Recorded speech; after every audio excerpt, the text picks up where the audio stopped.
নমস্কার, নিউজ ভ্যানগার্ডের পর্দায় আপনাদের প্রত্যেককে স্বাগত। আপনাদের সাথে এই মুহূর্তে আমি রয়েছি শতাব্দীর শুরুতেই নজর রাখবো গুরুত্বপূর্ণ খবরগুলোর দিকে। তবে এই মুহূর্তে যে খবর, রাজ্যসভার চেয়ারম্যান জগদীপ ধনখড় তার সঙ্গে কার্যত এবার বিরোধীদের সংঘাত ক্রমশই চরমে পৌঁছেছে। এবার ধনখড়ের বিরুদ্ধে ইমপিচমেন্ট আনতে পারে ইন্ডিয়া জোট, এমনটাই খবর। রাজ্যসভায় অধিবেশন চলাকালীন পক্ষপাতিত্বের এবার অভিযোগ তার বিরুদ্ধে।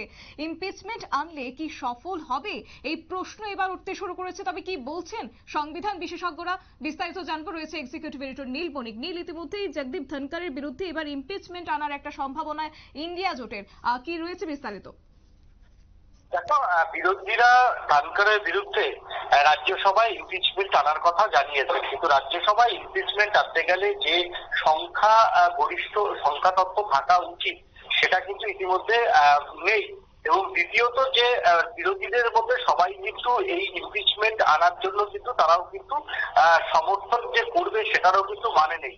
এবং ইমপিচমেন্টের যে নিয়ম, সেই নিয়ম অনুযায়ী কিন্তু তোমার হচ্ছে রাজ্যসভা এবং লোকসভা দুই জায়গাতেই কিন্তু ইমপিচমেন্ট কিন্তু আনতে হবে।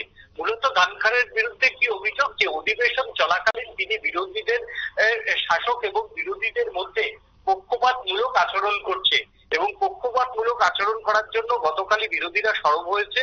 এবং বিশেষ করে জয়া বচ্চনের সঙ্গে কালকে যে ধনখড়ের তীব্র বাদানুবাদ, এর আগের দিন জয়রাম রমেশের সঙ্গে রাজ্যসভার চেয়ারম্যানের সঙ্গে তীব্র বাদানুবাদ, সেই বাদানুবাদের পরেই আজকে যেটা জানা যাচ্ছে যে বিরোধীরা তার বিরুদ্ধে ইমপিচমেন্ট আনার জন্য কিন্তু একটা প্রস্তাব কিন্তু নিয়েছে। কিন্তু সেই প্রস্তাবে যে এখনো সমস্ত বিরোধী দলগুলি অর্থাৎ ইন্ডি জোটের যে সব বিরোধী দলগুলি সায় দিয়েছে সেটা কিন্তু না।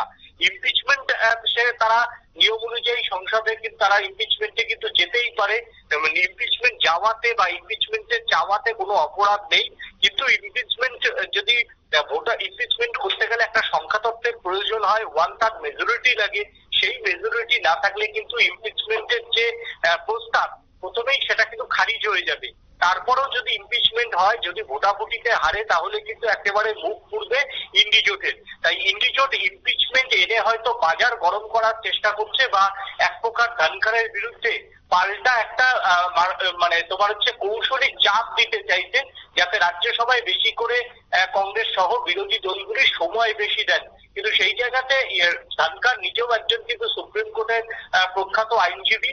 তিনিও জানেন ইমপিচমেন্ট করতে গেলে কি কি আইনের প্রয়োজন হয়, কত সংখ্যাগরিষ্ঠতা প্রয়োজন হয়, সেটা কিন্তু ধনখড়ের কিন্তু সবটাই জানা।